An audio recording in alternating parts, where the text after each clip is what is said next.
Hello అండి, welcome to my channel me Suma cooking. ఈరోజు మన ఛానల్లో రెసిపీ వచ్చేసి రవ్వ లడ్డు. చాలా టేస్టీగా ఉంటుందండి. ప్రతి ఒక్కరూ కూడా ప్రిపేర్ చేసుకోవచ్చు. ఎందుకంటే తక్కువ ఖర్చుతో ప్రిపేర్ చేసుకునే ఈ రవ్వ లడ్డు అనేది ఎలా ప్రిపేర్ చేసుకోవాలో నా స్టైల్లో నేను ఎలా ప్రిపేర్ చేస్తానో ఈరోజు వీడియోలో అయితే మీకు చూపించేస్తాను. దానికోసం ఫస్ట్ స్టవ్ పైన ఒక ప్యాన్ పెట్టుకొని కొద్దిగా నెయ్యి వేసుకోండి. నెయ్యి కొంచెం వేడయ్యాక దీంట్లోకి కొద్దిగా కిస్మిస్లు వేసుకొని ఫ్రై చేసుకోవాలి. మీరు కావాలనుకుంటే జీడిపప్పు, బాదం పప్పు కూడా వేసుకోవచ్చు. ఇక్కడ నేను ఓన్లీ కిస్మిస్ వేసుకొని ఫ్రై చేసుకున్నాక దీంట్లోకి 1 కప్పు వరకు సన్నరవ్వ వేసుకొని మాడిపోకుండా చిన్న మంట మీద పెట్టుకొని ఒక 2 నుంచి 3 నిమిషాలైనా ఫ్రై చేసుకోవాలి. ఇలా ఫ్రై చేసుకున్న సన్నరవ్వనంతా మనము ఒక ప్లేట్లోకి అయితే తీసేసుకుందాము.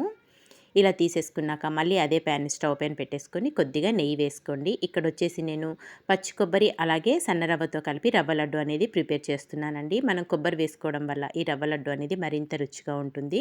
మళ్ళీ అదే ప్యాన్ స్టవ్ పైన పెట్టుకొని కొద్దిగా నెయ్యి వేసేసుకొని నెయ్యి కొంచెం వేడయ్యాక దాంట్లోకి 1 కప్పు వచ్చేసి పచ్చి కొబ్బరి వేసుకోండి. నేను ఇక్కడ 1 కప్పు వరకు రవ్వ అలాగే 1 కప్పు పచ్చి కొబ్బరి తురుము తీసుకున్నాను. కొబ్బరి కూడా వేసుకొని ఇది కూడా ఒక 2-3 నిమిషాలు ఫ్రై చేసుకున్నాక దీంట్లోకి 1 కప్పు వరకు పంచదార వేసేసుకోవాలి. పంచదార కూడా వేసేసుకుని ఇదంతా కలుపుకుంటూ మరొక 2 నిమిషాలు ఫ్రై చేసుకున్నాక దీంట్లోకి మనం ముందుగా వేయించి పెట్టుకున్న సన్న రవ్వనంతా వేసేసుకోవాలి. రవ్వ మొత్తంగా వేసేసుకున్నాక మళ్ళీ ఇదంతా కలుపుకుంటూ చిన్న మంట మీద ఒక 2 నుంచి 3 నిమిషాలైనా ఫ్రై చేసుకోండి. చక్కగా ఫ్రై అయిపోతుంది. మాడిపోకుండా కలుపుకుంటూనే ఫ్రై చేసుకొని దీంట్లో కొద్దిగా ఇలాచీ పొడి వేసుకొని ఇదంతా కలుపుకొని ఇంక ఇప్పుడు స్టవ్ ఆఫ్ చేసేసుకొని ఇదంతా ఒక ప్లేట్లోకి తీసేసుకుందాము. ఇది కొంచెం చల్లారనిద్దామండి. ఇది కొంచెం చల్లారాక దీంట్లోకి కాచి చల్లార్చిన పాలు, చిక్కటి పాలు కొద్దిగా పోసుకుంటూ రవ్వ లడ్డూలు చుట్టేసుకోవడమే. జ్యూసీగా చాలా రుచిగా ఉంటాయండి. ఎక్కువ ఇంగ్రీడియంట్స్ కూడా లేకుండా తక్కువ ఖర్చుతో ప్రిపేర్ చేసుకోవచ్చు. రవ్వ లడ్డు మట్టుకు చాలా టేస్టీగా ఉంటుంది.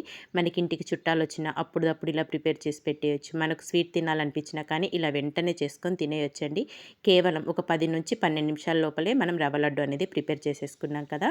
జ్యూసీగా చాలా టేస్టీగా ఉంటుంది. ఇలా ప్రిపేర్ చేసుకున్న రవ్వ లడ్డు అనేది ఒక 4 నుంచి 5 రోజులైనా పాడవకుండా చాలా బాగుంటుందండి. ఒక రవ్వ లడ్డు అయితే మీకు చూపిస్తాను చూడండి ఎంత సాఫ్ట్గా వచ్చిందో. మరి ఈ రెసిపీ మీకు నచ్చిందా? నచ్చితే మీరు కూడా తప్పకుండా ట్రై చేయండి.